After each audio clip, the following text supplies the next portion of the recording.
Okay, members, the sitting is resumed. It's time for questions to the Minister for Infrastructure, and I call Emma Sheeran. Question 1, please. The Driver and Vehicle Agency driving test booking service opened for all customers on the 10th of May and provides everyone with a valid theory test pass certificate with equal opportunity to book a driving test regardless of their past test history or previous priorities. The DVA has made additional test slots available between now and the end of August, and bookings for September and October have also been released to accommodate more learners. Since the reopening of services in late April up to the 31st of May, the DVA has conducted over 6,700 driving tests, of which 5,500 were Category B private car driving tests. This is 35% over and above the normal monthly average. As of the 1st of June, there were approximately 13,500 Category B tests booked in the system, with around 2,000 slots that remain available to book across the network of test centres. The DVA has taken a range of measures to maximise the availability of test slots, including the recruitment of additional examiners and the planned provision of new temporary test centres. Temporary test centres at Cookstown and Omagh are expected to open for appointments later this month. The DVA also continues to offer driving tests on a Saturday and at certain centres on Sundays where it is suitable to do so without compromising the integrity of the test. Overtime will also be used to rota off-shift dual-role driving examiners to provide further capacity. The waiting time to get a test date will vary depending on the chosen centre, and while there is limited availability between now and the end of August, additional slots will become available as new driving examiners continue to be appointed over the coming months when tests are cancelled and as more centres are able to offer tests on a Sunday. Due to the constantly changing position and the regular addition of new slots, the advice to customers is to keep checking the booking system for availability. If slots are not initially available at a customer's preferred test centre, they may wish to consider booking a test at another centre. I remain committed to minimising disruption and ensuring DVA's plan for the restoration of services is in hand. However, all driving test services across these islands are experiencing high demand with longer than usual waiting times, and we would ask customers for their continued patience. Emma Sheeran, supplementary. Thank you, Minister, for your answer. This is one of the issues since the beginning of the pandemic that I have received most correspondence about, and obviously as a representative of a rural area in Mid-Ulster with a lot of young people who have borne the brunt of the restrictions, there's a lot of frustration. They sort of depend on having a driving test to be able to get to work, to study, for socialising obviously as well. I noted there you made reference to increased capacity at Cookstown becoming available at the end of this month, and you referred to limited availability between now and the end of August. I had a parent contact me at the end of May, the 29th of May, whose son had passed his theory test that day, went on to book his driving test, and the next practical test that he could get was for October, which is obviously over 4 months of a waiting time. I wonder if there's a difference in the waiting averages across the north, and if there's an imbalance there. Obviously Cookstown serves a wide area, and I'm conscious of that, but I'm just concerned with the number of young people that are here. And I thank the member for her question, and I appreciate the frustration among learner drivers, particularly younger learner drivers, and that's why I took steps early on to extend the validity of the theory test pass certificate. As I outlined in my answer, we have put in a number of measures to increase capacity. That's through the recruitment of additional examiners, overtime, Saturdays and Sunday slots, and also the provision of additional test centres. What I would say is that I would encourage customers to continue to check availability because additional slots are becoming available. And to reassure the member, as I said, since we opened up the driving test facility to all customers, we have conducted over 6,000 odd tests, and that is 35% up on our monthly average pre-COVID. So to reassure you, we're taking all the steps that we can, but please encourage your constituents to continue to check availability online because slots will continue to become available. Just before I invite Pat Cadney, could I just remind members, could they quickly move to their questions? Pat Cadney. Thank you, Minister, for your answers so far. Minister, I was wondering if you could update the House on the new test centres in order to help capacity. The DVA has identified 4 additional departmental buildings in Belfast, Coleraine, Cookstown and Omagh, which can be used as temporary driving test centres if they are needed in the local area and there is sufficient driving examiner capacity. Arrangements are being finalised in this regard, and the DVA anticipates that those temporary test centres at Cookstown and Omagh will open for appointments later this month. Call Trevor Clark. Speaker, and can I thank the member for actually asking this question, because I agree this has been a main concern for many people, particularly young drivers, but also within your department, the responsibility for taxis. What impact is the backlog having on the taxi industry, given that they are having difficulties getting people to come into the industry as well? I thank the member for his question, and of course we opened up the driving test facilities to taxi drivers as well, so that test is available to new-time taxi drivers. I have been made aware of, over many years now, a decline in the number of taxi drivers that are working within the industry, and I have no doubt that that has been compounded by COVID. I'm also of the view that many taxi drivers will not be paying for their licences until they're very clear in the easement of restrictions and how that is going to impact on them as well. In addition to that, very recently my officials met with representatives of the taxi industry to hear their concerns, and I'm very committed to working in partnership with them. I was pleased during the pandemic to be able to provide regulatory support to taxi drivers and also financial support as well, and of course we will continue to work with the industry as we reopen our economy here as a result of the pandemic. I call Roy Beggs. Mr Speaker, I welcome news that there's been an increase in capacity of 35%, Minister, but given the level of the current backlog and that new students will be completing their theory tests, what has been the estimation before we will have got caught up? How long will it take before a more normal waiting time will be there for someone applying for a test? I thank the member for his question, and I'm aware that my DVA officials are actually attending the committee. I think it is this week, and so they will be able to go into the detail of this issue with him with other members. I think it's very difficult to estimate precisely the volume, because we don't know when people pass their theory test when they will actually be going for their practical driving test. But what I can assure the member, through the recruitment of additional examiners, additional test centres, the overtime rota, Saturdays and Sundays, we are doing everything that we can to maximise our capacity, to minimise the disruption to our customers. But of course it is a public-facing service, and unlike all public-facing services, as we emerge from this pandemic, there will be a longer waiting time than pre-COVID. I call Jerry Kelly. Question 2, please.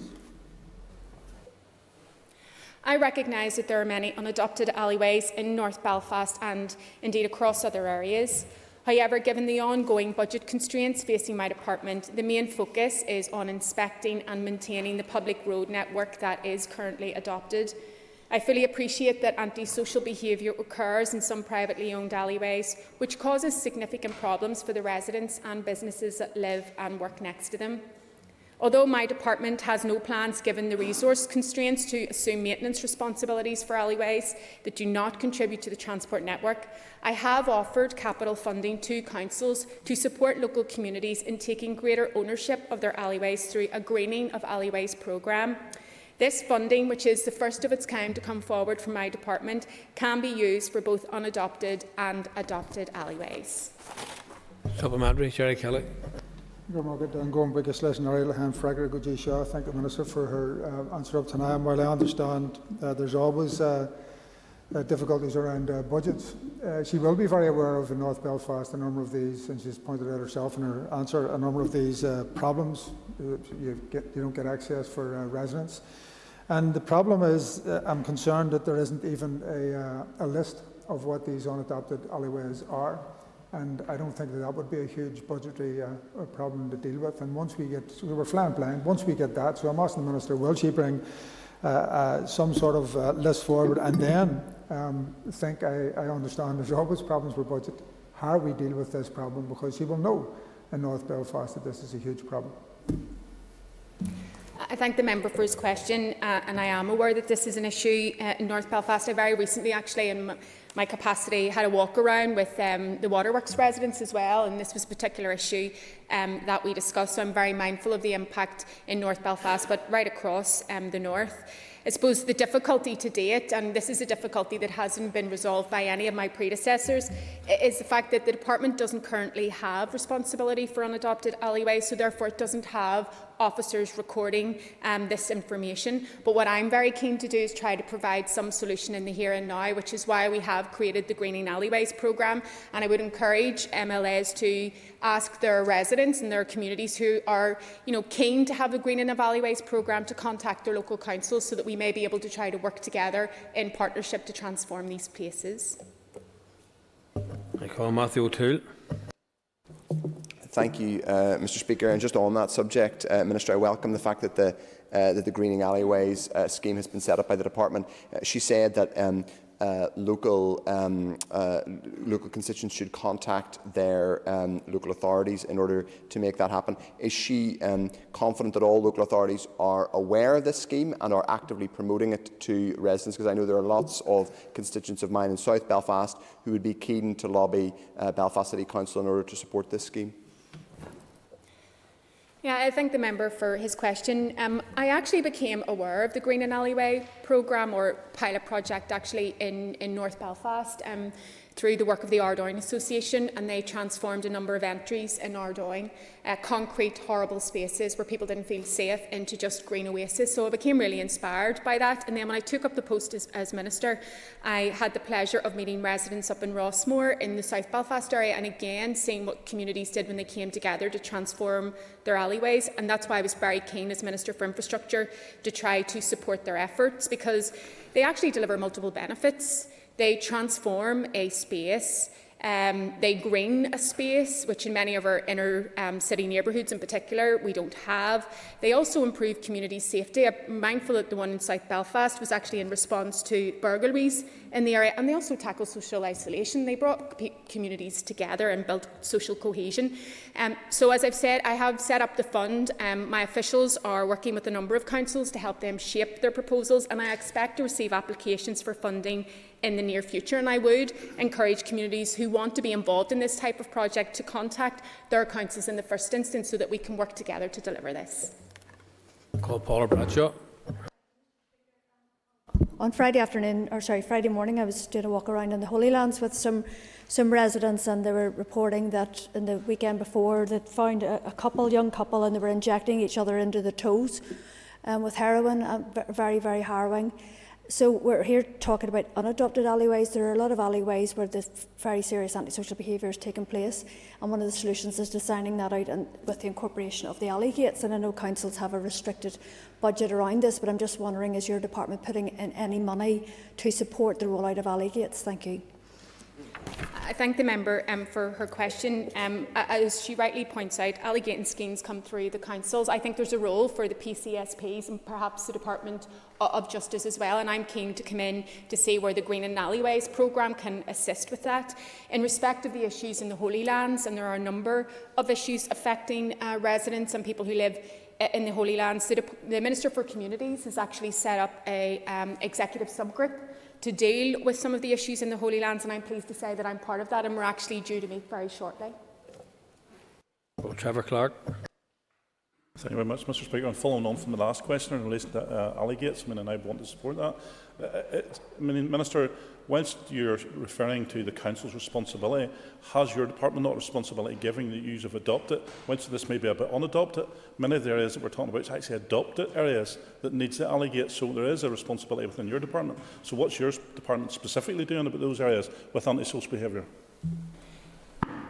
Yeah, I thank the member for his question, and I'm not shying away from the department's responsibilities in this area. A number of my officials right across Northern Ireland attend multi-agency meetings. They attend meetings organised by local representatives of all political parties. They attend meetings with community representatives as well as part of a multi-agency response. I think the challenges that we're facing and our communities are facing in today's society come from a number of different strands.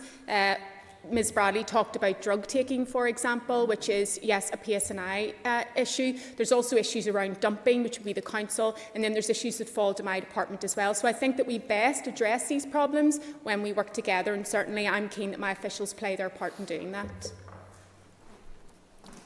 And I call Jim Allister.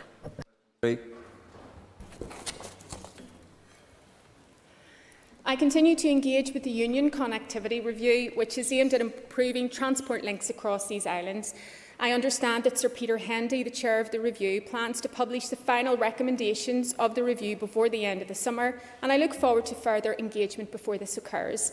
I regularly attend DFT meetings with my counterparts in the devolved administrations in Scotland and Wales, and we look at ways to improve transport links across these islands. In addition, I am working with my counterpart on the island, Minister Ryan, on the All-Island Strategic Rail Review, which will allow us to consider our network across this island to view how we can improve it for everyone. We have a shared ambition for rail and commitment to tackling the climate emergency, and I am keen that we use this opportunity to consider how we can improve our rail network across the island of Ireland. This review will examine how we can connect our rail network to our international gateways through our ports and airports that will help improve connectivity across these islands. In the past 2 years, my department has also provided support to our seaports and airports to ensure connectivity was maintained during the pandemic and post-Brexit. Supplementary. The question was about what progress has been made. I didn't hear much progress. I heard a lot of talk about talk, but no action, and indeed the fact that half the answer was devoted to answering a different question about connections on the island of Ireland. The question's about inter-UK connections, and I didn't hear mentioned the key connection, the A75. Is the Minister still so grossly disinterested in that she doesn't even mention it? I thank the member for his question. Of course, he will have to put questions about the progress of the UK Connectivity Review to Sir Peter Hendy, who is the chair of it. I think the question is, why has there not been more progress made, and why hasn't there been a greater level of engagement and respect for ministers with devolved authorities across these islands? But of course I will continue to engage, as I always do, across the islands. I believe that our challenges are best overcome when we do so. In respect of the A75, I recognise the importance to the local economy of our strategic links with Great Britain, and as the Minister for Infrastructure, part of my role is to provide support for our local businesses through the infrastructure priorities that I set in Northern Ireland and linkages beyond. It is my intention in the coming months to engage with the Cabinet Secretary for Transport, Infrastructure and Connectivity in Scotland to discuss issues of mutual interest. My officials are in contact with their counterparts in Transport Scotland and have noted the recent report, South West Scotland Transport Study Initial Appraisal, Case for Change, which has identified the need for improvements on the A75 and A77. And I am very clear that my officials will continue to work with their colleagues in Scotland as we transform and improve our infrastructure for everyone. I call Mike Nesbitt. Speaker, at the risk of annoying you, could I refer very briefly back to the MOT question, because my car went through a test and retest in Newton Ards in recent days, and I have to say the professionalism and friendliness and willingness to help of the staff of the Jubilee Road needs to be recorded as exemplary. My question in terms of connectivity is with regard to Belfast City Airport, and to ask the Minister what she and her colleague, the Minister for the Economy, can do to help the City Airport survive this latest challenge with the collapse of Stobart Air. Mr Speaker, I thank the member for his very kind words and his feedback to officials. I know that will mean a lot to them because they have been working under a very high pressurised environment. Whilst my department is not directly responsible for air connectivity, I remain committed to working alongside my executive colleagues, the Finance and Economy Ministers, given our different responsibilities for airports, and to consider cases for support from the Executive for the aviation sector. And I have no doubt that we will have a discussion on the matter that the member has raised. Call Dolores Kelly. Thank you, Mr Speaker, and it's clear to anybody who's listening properly that the Minister is working east-west as well as north-south, and I just wonder, in terms of the assistance you've got from London in relation to crucial projects, could the Minister give us some indication of how much or how little actual fulfilling of promises and soundbites that the British Government has made in this matter? The member raises a very important point, and we have all heard the promises of turbocharging infrastructure from the British Government, but unfortunately the slogans and the soundbites have not been backed up with action. And the member will know that this is a source of huge frustration for me, and that I have written to, spoken and met with the British Government on a number of occasions to press for the long-promised support that the British Government has given to the people of Northern Ireland. It is long past time that the British Government lived up to its commitments in New Decade, New Approach. In fact, it's long past time that all of us, as parties who signed up to this agreement, honoured the commitments that we have made in that agreement, and importantly to the people of Northern Ireland. Thank you very much, Mr. Speaker, and I thank the Minister for her response. There is a need to engage with our, our Scottish counterparts in relation to the A75 and A77. That's of crucial importance.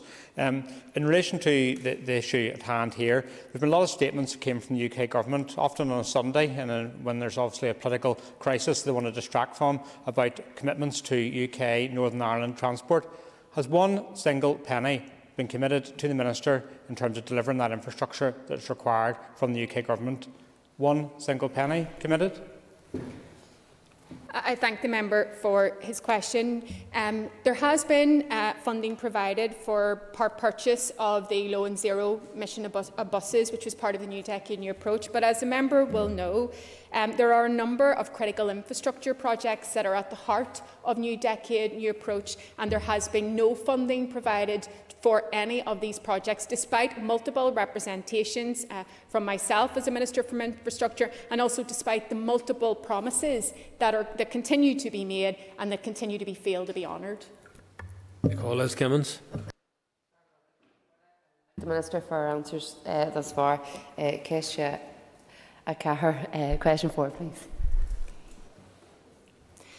The Damolly Retail Park is a private development with an access onto the public road network at the A27 Armagh Road.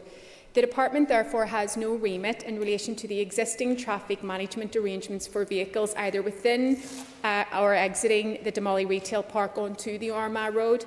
Officials would, however, be content to discuss any proposals brought forward by the retail park owners that might help alleviate any problems that may exist. Liz Kimmins, supplementary.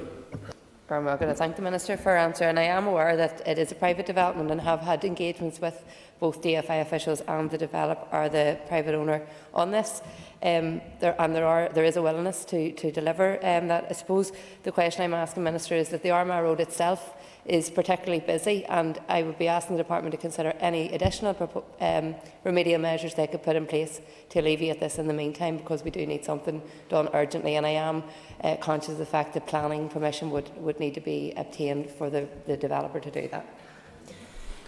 I thank the member for her question. I'm not aware if she's had a very recent site meeting with my officials in respect to that. If she hasn't had a very recent one, I'm happy to offer that up. If she has had a very recent site meeting, what I am alternatively happy to do is to go back to officials to raise this matter with them and then to provide you with an update in writing. And I call Justin McNulty. Yes, Damolly Retail Park's major issue in terms of the traffic. It's a victim of its own success. I'm not sure what the previous member expects you to do, banning cars from using the roads. But there is another issue there, Minister. Car enthusiasts, or petrol heads as they're fondly referred to, often meet there on a Sunday, a quiet Sunday, and local residents in Lisdrum or Furlongs or Larchmont are tortured by this. And whilst we all appreciate and respect people's right to celebrate the beauty of their engines, is there anything to be done to control the noise levels at that retail development? This is a problem not just in the member's constituency, but I'm also very mindful in areas like Portrush that it's a persistent problem as well, and it can have a very negative impact on local communities. While largely this would fall to the PSNI, what I am content to do is to raise this matter with my officials to see is there something that we could do working in partnership with the PSNI and the local community to try to address the issue. And I call Pat Sheehan. Question 5.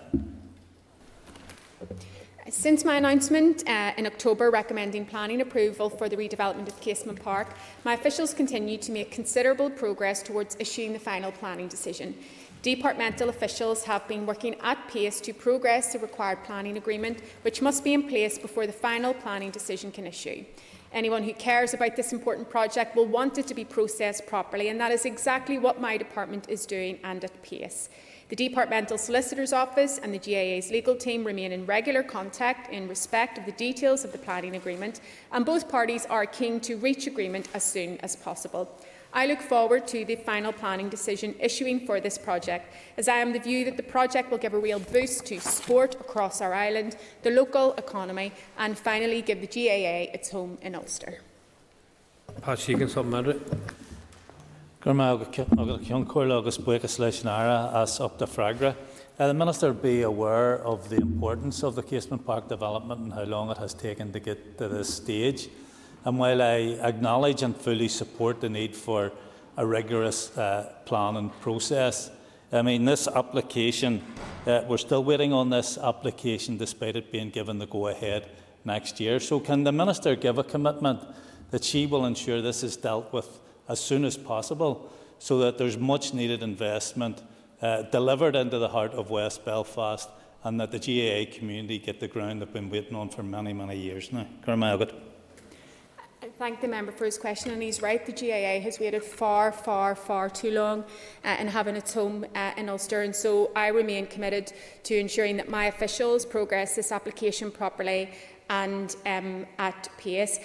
In fact, I'm very mindful that your party colleague and constituency colleague Paul Maskey recently met with my officials and thanked them for their hard work on this application.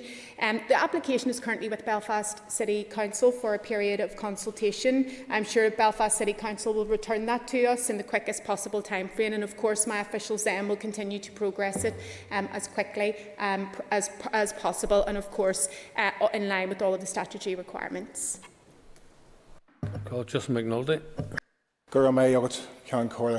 Minister, championship season beckons, and it would be a terrible shame to think that there are so many Antrim players who are riding the high on the crest of a wave in terms of success. They're just recently promoted, will not get the opportunity to play on the hallowed turf of Casement Park. Minister, it's fantastic that we eventually have a minister who's passionate about the delivery of Casement Park. Can you tell me, once the statutory processes are complete, how much has the Communities Minister provided in terms of funding for Casement Park?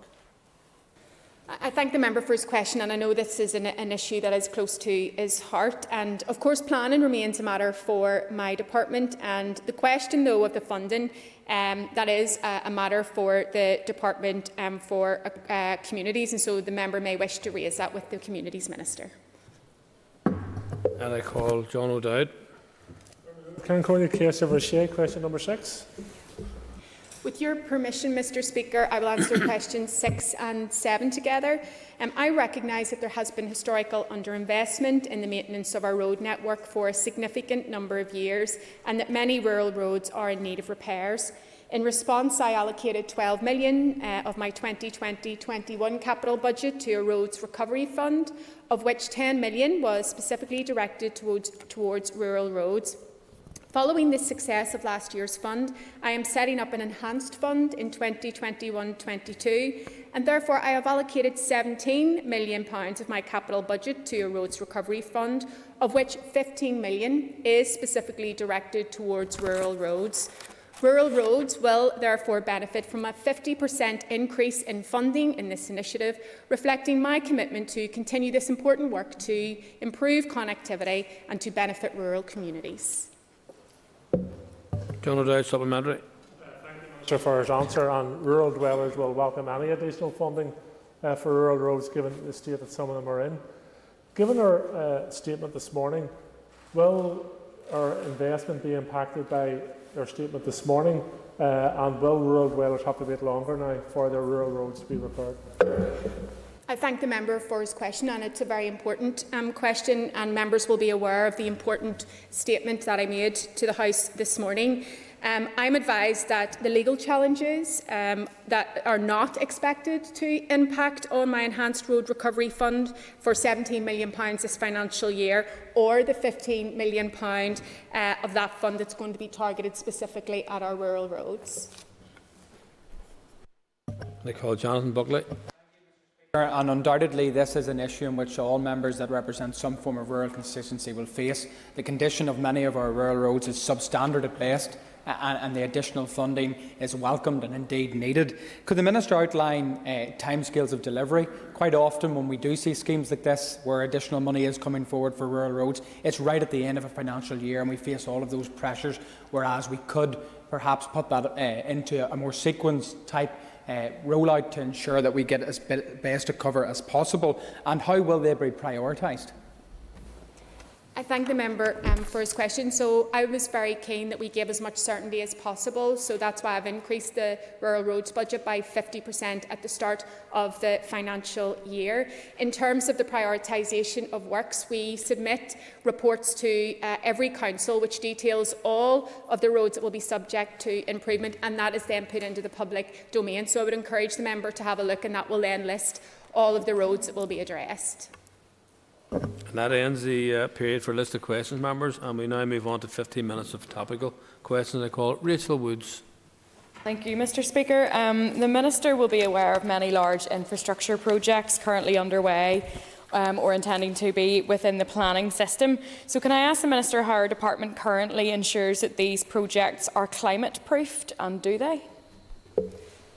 I thank the member for her question, and at her very kind invitation I attended the APG on climate change as well to discuss the important role that the planning system has to play. And at that meeting we discussed the fact that sustainability is at the heart of the strategic plan and policy statements that my department undertakes, and we work very closely with the councils. And the member will also know that we're engaging in a review of the Planning Act as well. So there's a number of strands of work that we are engaged in. We are also working closely with councils in respect of environmental governance and work streams there. So I think it's very important that we embed climate action in everything that we do, and in the approach that we all take as ministers at a senior level, but also at local government and as citizens as well. Rachel Wood, supplementary. Thank you, and I thank the Minister for her answer and also for her time attending the All-Party Group on Climate Action. It was very much appreciated.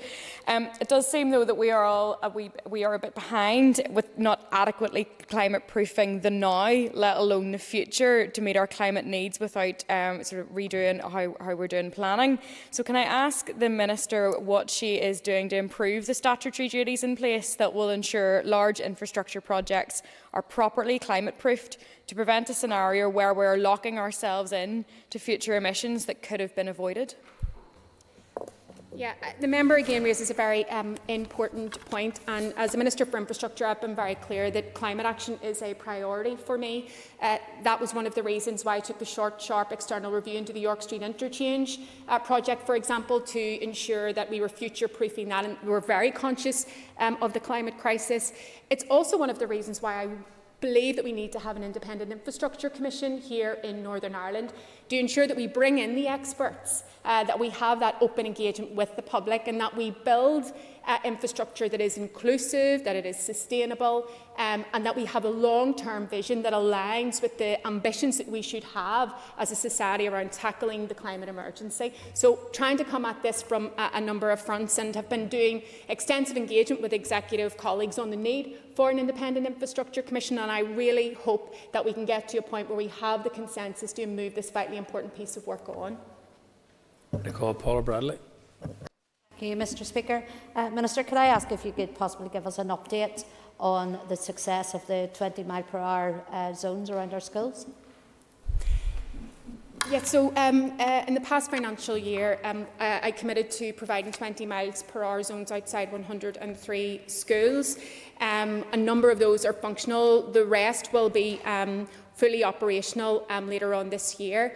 I'm very committed to rolling this out to many more schools in the new financial year, and officials are currently working up details. So my ambition would be to at least meet the total number of schools that we were able to do in the last financial year, because it is, I think it's a really good scheme. It creates a safer environment for children to be able to walk and cycle to school, and it also helps to get the message out there about responsible, safe driving. So for all of those reasons, remain committed to it, and look forward to rolling it out to many more schools in the new financial year. Supplementary, Paula Bradley. Thank you, Mr. Speaker, and I thank the Minister for her answer. Then, just to add on to that, then, has the Minister looked any further at rolling this out further within residential areas? You and I represent an area where there is possibly, for many, not a lot of green space, and children are out playing in their streets and their roads. Then also, I know in our Newton Abbey side of North Belfast, we've got Fedegan and Merville, both have 20 mile an hour, but it's guidance only. So is there any way that any of the guidance only are going to be legislated for? I thank the member for her question, and this is an issue that I have looked at. The department carried out 2 pilot studies into the issues of 20 miles per hour in residential areas. The findings of that study strongly indicate that for them to be effective, the 20 miles per hour signage needs to be accompanied by traffic calming measures, so the speed bumps that we would know in our areas. So I suppose what I'm trying to weigh up is trying to make sure that we can have effective schemes in place, and so we will continue to kind of analyse the findings of that study to see what would be the best way of taking this forward. But I'm very much focused on putting our energies into rolling out the 20 miles per hour in our schools as a matter of priority. I call Sinead Bradley. Mr. Speaker, could I ask the Minister for an update on the Narrow Bridge project?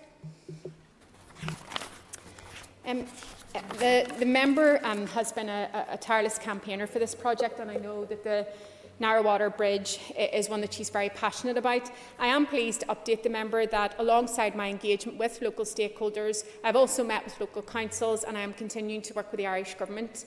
The member will know that this project is a new decade, new approach, a commitment, and it is vital that all of us work hard to see it delivered. I am pleased that there is political will, north and south, to get Narrow Bridge delivered. This is an exciting, iconic, transformative project for the people of South Down and beyond, and it is critical that the positive partnership working continues, and I can assure the member of my commitment to do just that. Sinead Bradley, supplementary. I thank the Minister for her reply. The Minister, I know, is aware of how Narrow Bridge is critical stimulus, economic stimulus to the South Down region, but particularly in a post-COVID environment. And I'd be eager to know, is it the intention, or does the Minister know if it is the intention that the project will be discussed at the North-South Ministerial Council meeting? And also, has she any concerns, like I have, that any delay in the appointment of the First and Deputy First Minister might hinder projects such as this? I mean, I've said it a number of times in this House. Not only is it a requirement under the Good Friday Agreement, but we really will only overcome our challenges when we work in partnership, north-south, east-west, and also within the executive. I think it's deeply concerning that at this point in time we don't have our joint First Ministers, so our executive can't meet, even though we were due to discuss really important issues and take important decisions on Thursday, not least in respect of the pandemic. I also think it's very concerning that we are sitting now not clear on whether we will have a North-South Ministerial Council meeting on Friday, and I had hoped that we would have been able to discuss the Narrow Bridge at that particular meeting, and a number of us have been highlighting concerns over many weeks about the absence of the North-South institutions and the impact that would have. So I sincerely hope that we move back from this point of crisis. I don't think people want crisis politics. What they want is their politicians working together, honouring their commitments, delivering on NDNA, tackling the waiting list, tackling the housing crisis and tackling the climate crisis. I call Colm Gildernew.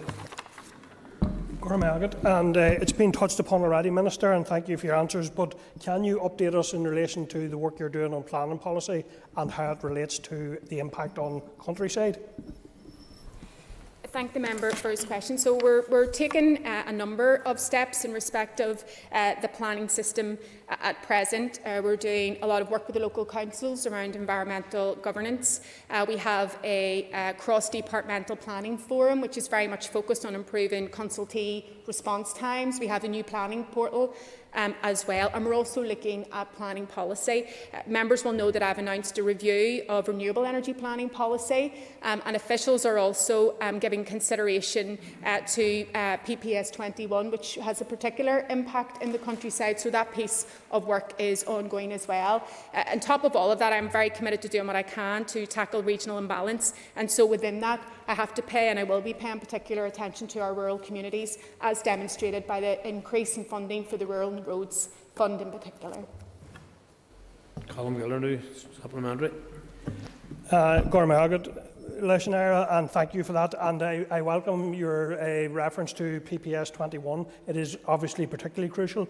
Are you planning to take forward any changes in relation to that, and in particular in relation to the limit of only one dwelling house within 10 years? Because clearly there's a need for rural communities to be able to get planning permission to stay in their local community. I thank the member for his question, and again, this is about sustainable development balanced along the needs to have sustainable rural communities. So I have asked officials to do a piece of work for my consideration and how we might take that forward. There's also the opportunities through the local development plans as well. So we have, I think, a number of opportunities here to help enhance rural living, and I'm determined that my officials can play their part in that. Pat Cadney. It was a pleasure to cycle alongside the Minister recently at Blurris in my constituency, Lagan Valley. I welcome an announcement today of 20 million for the Blue and the Green Fund. Can she advise how much of this will go on active travel projects across Northern Ireland? Yes, it was a pleasure to meet with you on the Blurris and watch you vigorously cycle past in your Lycra, Pat. A scene I will never forget. You don't need to share that, Minister. That's everyone scarred for life. So yes, the member's correct. I have announced the £20 million Blue Green Fund for this financial year, and at the heart of this fund will be an £11 million pot for active travel project across Northern Ireland to get schemes on the ground to ensure that active travel is a safer and more attractive option for people getting around. I have wanted to see these changes realised since taking up the post as Minister, but with the added challenges of COVID, the truth is not enough has been done, and we now need to change that. And that is why I am investing and focusing my team on delivery, getting projects on the ground and making sure active travel becomes an option for many more families across the north. So this year I'm pleased to say that I'm investing more in the active travel agenda than I did last year, or indeed by anyone in previous years. Supplementary, Pat Cadney. I thank the Minister for her answers, and I welcome her investment to get delivery on the ground. I'd like to take forward more green projects locally, Minister, especially in active travel. Can she or her walking and cycling champion meet with me to explore options for delivery in Lagan Valley? I would be delighted to meet with the member, or if he prefers, if he wishes to meet with the walking and cycling champion, so that we can discuss his ambitions for active travel in Lagan Valley. I'm happy to meet with him and to work with him in partnership. Leah Flynn. Can I ask the Minister if she has any update around the traffic calming measures at the McDonald's restaurant on the McKinstry Road? I know this is an issue that the member cares very deeply about and has made a number of representations to me and my officials.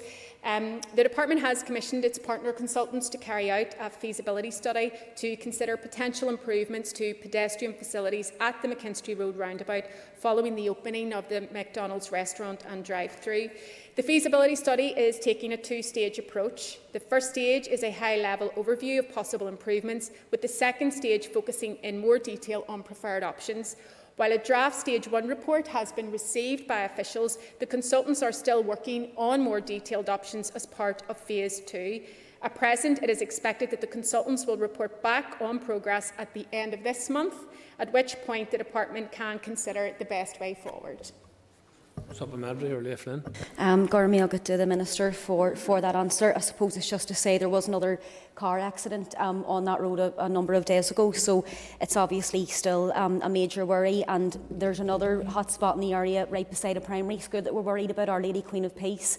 So I know that the Minister's schedule is, I'm sure, extremely busy, but would love to get the opportunity to get you out just on site to show you around some of those areas to see how we can progress, if that's okay. Yeah, and I was very sorry to hear about the latest accident there. There clearly is an issue on this road, and so I would be more than happy, once we get the report back at the end of this month, I'd be more than happy to meet with the member on site. Members' time is up. Members, please take your ease for a moment or two.